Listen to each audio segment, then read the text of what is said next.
حكايتنا بتبدأ في سنة 2012 وبنعرف إن النظام الاقتصادي في أمريكا بينهار والبطالة وصلت لمستوى عالي جدا، وبسبب ده معدل الجرائم خرج بره نطاق السيطرة، ونظام السجون وصل لنقطة الانهيار، وفي شركات خاصة هي اللي بتدير السجون بهدف الربح. وبنروح لسجن الجزيرة الختامية، وبيكون في سلسلة من المعارك بتحصل من خلال بث مباشر على شبكات الإنترنت، والمسجونين بيقاتلوا بعض لحد الموت، وده خلى نسبة المشاهدات بتوصل لأعداد هايلة جدا. بقى في سباق اسمه سباق الموت، بيبدأ السباق مع مجموعة عربيات مدعمة بالأسلحة، وكل متسابق بيحاول إنه يقتل التاني باستخدام الأسلحة اللي موجودة في عربيات السباق وأي طريقة تانية سواء كانت مشروعة أو غير مشروعة، والهدف الأكبر بيكون الفوز، ومفيش نهاية تانية غير الفوز أو الموت. وبنشوف عربية حد من المتسابقين بتتقلب والفريق بيموت، وعربية تانية مساعد المتسابق بيموت جنب منه وهو مكمل عادي. وبنروح للمتسابق المقنع فرانك، وبنلاقيه زميلته في الفريق بتطلب منه انهم ينسحبوا من السباق، بس فرانك بيعرفها انهم في اخر جولة وممكن يفوزوا. في اللحظة دي بيكون في عربية تانية بتطاردهم،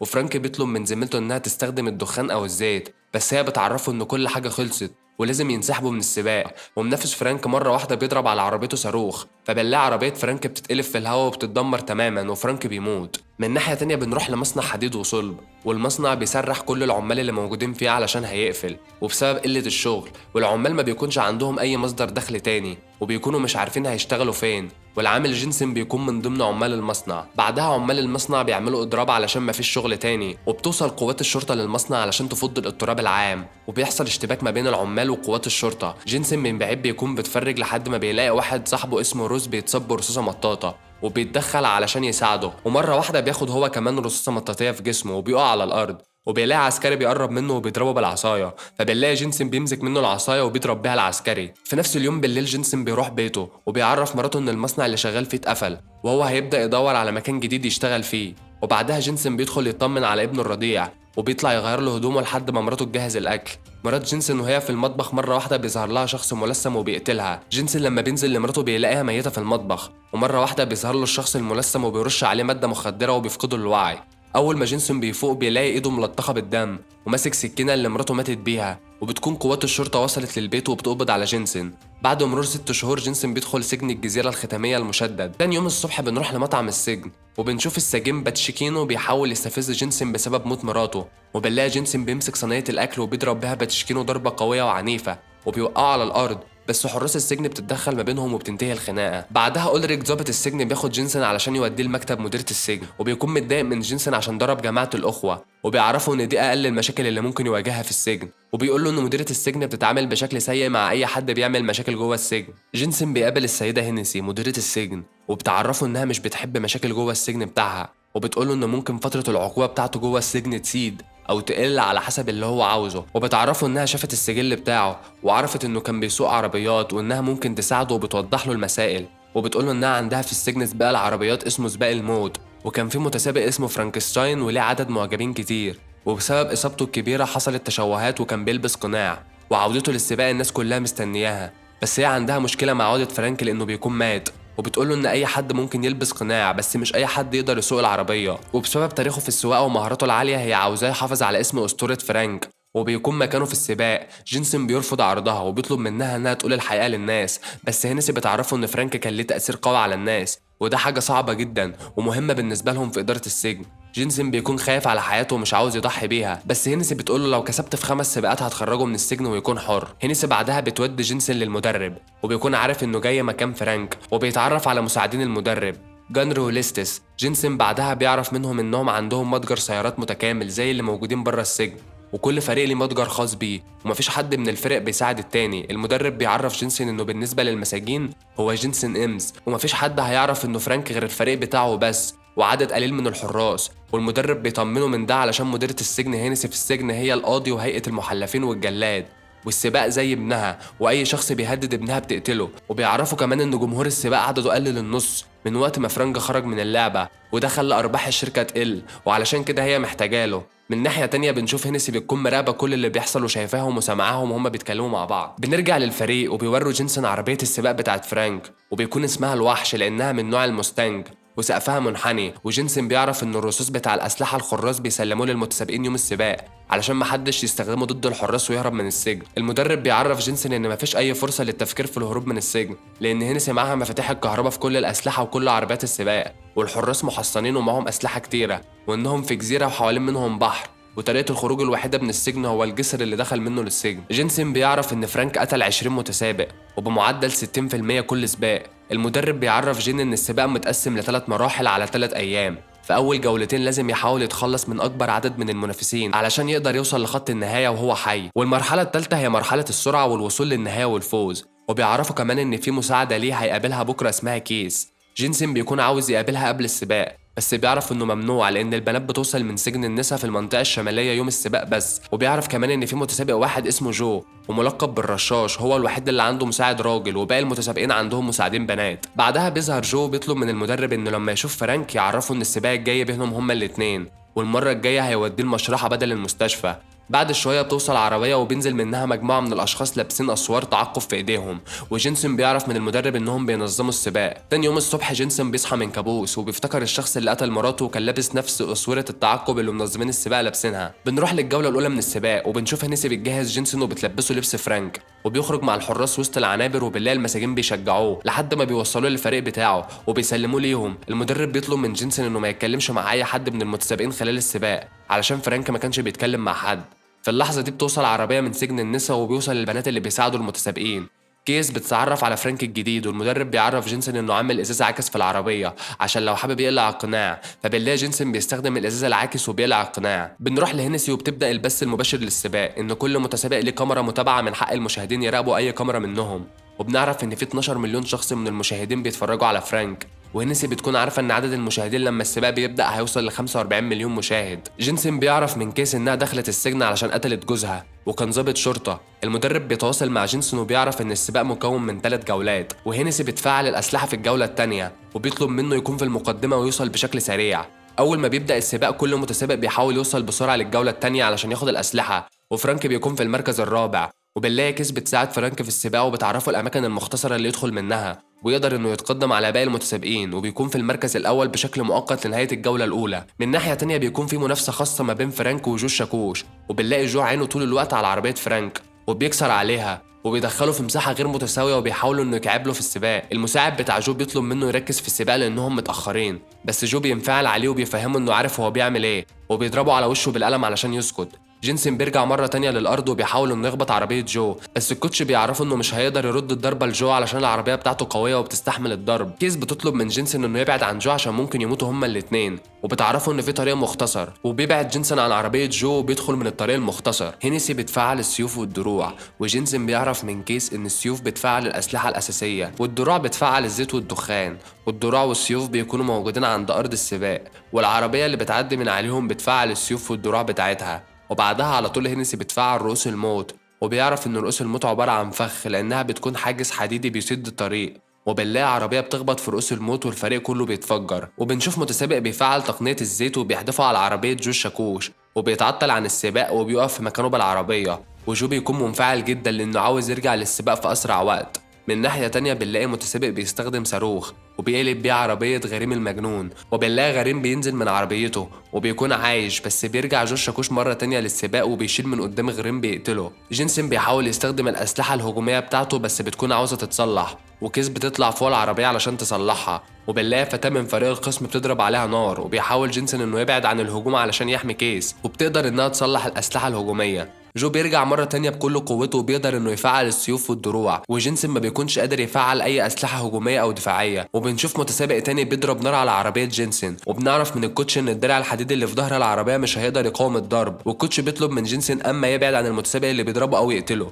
جينسن بيستخدم مادة مشعة بيحدفها في الجو وبتقع على عربية المتسابق اللي بيضرب بالرصاص، وكيس بتطلع من فتحة العربية وبتحدف عليهم الولاعة وبتولع في عربية الخصم. جينسن بيلاقي جنب منه عربية باتشكينو، وباتشكينو بيشاور لجينسن بإيده إنها هيقتله، وبتكون نفس الحركة اللي الشخص المقنع عملها معاه أما قتل مراته. ومرة واحدة عربية جينسن بتتعطل لأن جو شاكوش بيخبطه، بتنتهي الجولة الأولى وبيموت 3 متسابقين، وبيكمل للجولة التانية 6 متسابقين، والمتنافسين بياخدوا استراحة 14 ساعة على بداية الجولة التانية. جينسن بيوصل للفريق بتاعه علشان يصلحوا العربية، وبيلاقوا كل حاجة كانت شغالة بشكل سليم، بس في السباق كان كل حاجة مش بتشتغل. جينسن بيروح يقابل هينسي وبيعرفها انه مش هيكمل السباق، وبيطلب منها تتصرف لانها بتكون اتحكمت في الأسلحة الدفاعية والهجومية وعطلت عربيته.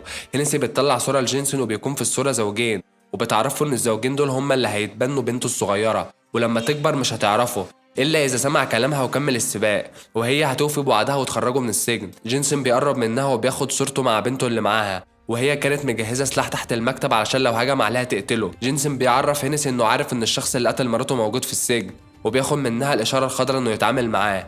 بعدها جينسن بيكون عارف ومتأكد إن هينسي هي اللي بعتت حد علشان يقتل مراته وعلشان تخليه يوصل للسجن، وبيكون مكان فرانك، وبيكون متضايق إنها حرمته من مراته. جينسن بيكون شغال في العربية وبيصلحها، وليستس بيطلب منه يروح يستريح شوية قبل السباق، ومرة واحدة جينسن بيشوف باتشكينو معدي من قدامه وبيتحرك وراه، وليستس بيحس ان في حاجه هتحصل ما بين جينسن وباتشكينو. جينسن مره واحده بيلاقي جماعه باتشكينو بتمسكه وبتلف سلسله حوالين رقبته، وباتشكينو بيضربه ضربه قويه عنيفه. جينسن بيعرفه ان هو اللي قتل مراته، وباتشكينو ما بيكونش مهتم بكلامه، وبيمسك حديده كبيره علشان يضرب بيها جينسن. بنلاقي جينسن بيمسك قطعه سيراميك من الارض وبيضرب بيها واحده من جماعه باتشكينو وبيخبط راسه في حديده كبيره، وبعدها بتحصل خناقه ما بين جينسن وباتشكينو، وبنلاقي جينسن بيمسكه وبيضربه ضربات قويه وعنيفه وبيخليه يزحف على الارض، وبيروح يجيب سلاح يقتل بيه باتشكينو. فبيلاقيه بيعرفوا ان هينسي هي اللي طلبت منه وهو وواحد كمان اسمه لوريك انهم يروحوا البيت عنده علشان يقتلوا مراته. جينسن لسه بيستعد علشان يقتل باتشكينو، بس بيلاقي حراس السجن بيضربوه بحقنه مخدره.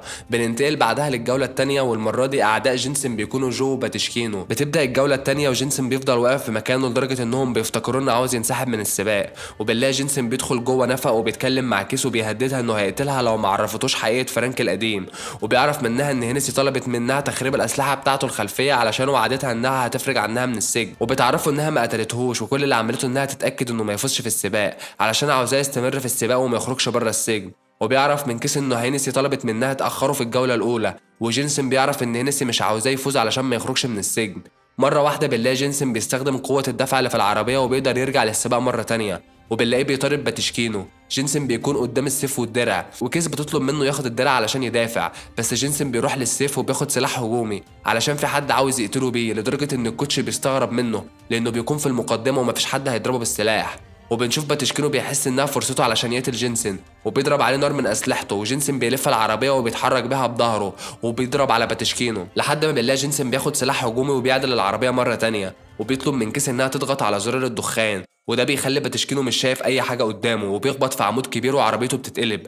ومره واحده جينسن بيقف بالعربيه وبيرجع بيها لورا. كيس بتعرفه ان ده ممنوع، وبنلاقيه بيفتح باب العربيه وبيخبط باتشكينو وبيلبس القناع علشان ينزل من العربيه، وكيس بتعرفه ان الخروج من العربيه ممنوع في السباق، بس جينسن بيكون عنيد جدا ومش بيسمع كلامها، وبينزل من العربيه وبيقرب من باتشكينو وبيكسر رقبته وبيموته. جو بيعرف ان فرانك نزل من عربيته، وجو بيكون عاوز سلاح، ولما بيعدي على السيف مش بيلاقي معاه اي اسلحه هجوميه، وبيكون مستغرب ومنفعل لدرجه انه بيرمي المساعد بتاعه من العربيه، وبيروح للفريق بتاعه وبياخد من هناك مساعد غيره، وبيرجع يكمل باقي السباق. وبنروح لهينسي وبنلاقيها بتدخل مدرعه كبيره جوه السباق وبتفعل الاسلحه، وبنلاقي المدرعه بتضرب بشكل عشوائي كل العربيات اللي في السباق، وبيموت 2 من المتسابقين. بنروح للمدرب وبيطلب من جينسون انه يحاول على قد ما يقدر يبعد عن المدرعه.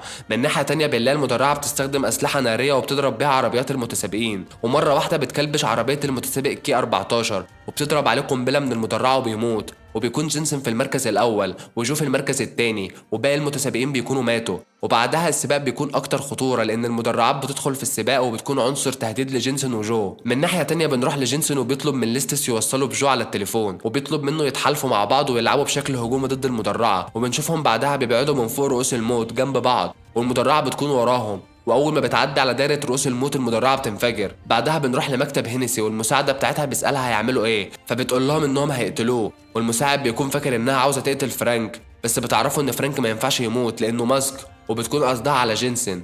قبل الجوله الاخيره ما تبدا بنلاقي مساعد هينسي بيحط قنبله في عربيه جينسون. من ناحيه تانية بنلاقي هينسي بتروح لجينسون الزنزانه وبتسلمه ورقه الخروج من السجن في حاله فوزه، وبتطلب منه انه لو فاز يفكر مره تانية انه يفضل موجود معاها في السباق لان ده افضل مكان هيكون منتمي ليه وبيحبه. بتبدا الجوله وكيس بتعرف جينسون ان هينسي طلبت منها انها تعطله علشان ما يكسبش في المسابقه، ولما بيتحركوا بنلاقي جينسون بيروح للسيف علشان ياخد سلاح، بس السيف بيكون مش مفعل وبيرجع يتفعل مرة تانية مع جو، وبنعرف ان مساعدين هينسي بيحاولوا انهم يخلوا جينسن ما يكسبش المسابقة، وبنشوف جو بيستخدم اسلحته وبيضرب بيها جينسن، واول ما جينسن بيوصل لمنطقة معينة بيطلب من كيس انها ترمي الدرع الحديد على عربية جو، بس بنلاقي جو بيتفادى ضربة الدرع. المدرب بيطلب من جينسن انه بعد ربع جولة ليه الحق انه ياخد درع تاني يحمي بيه نفسه، وبنطير على هينسي وبنلاقيها بتطلب من المساعدين بتوعها انهم يسمحوا لجينسن ياخد درع بديل علشان تحافظ على متعة المشاهدة. بعدها جينسن بيحاول ياخد الدرع بس جو بيدمر الدرع قبل ما جينسن يوصل له. بنرجع تاني لهينسي وبتطلب من المساعد بتاعها انه يفعل القنبلة في عربية جينسن علشان لو في اي ظرف حصل خارج ارادتهم.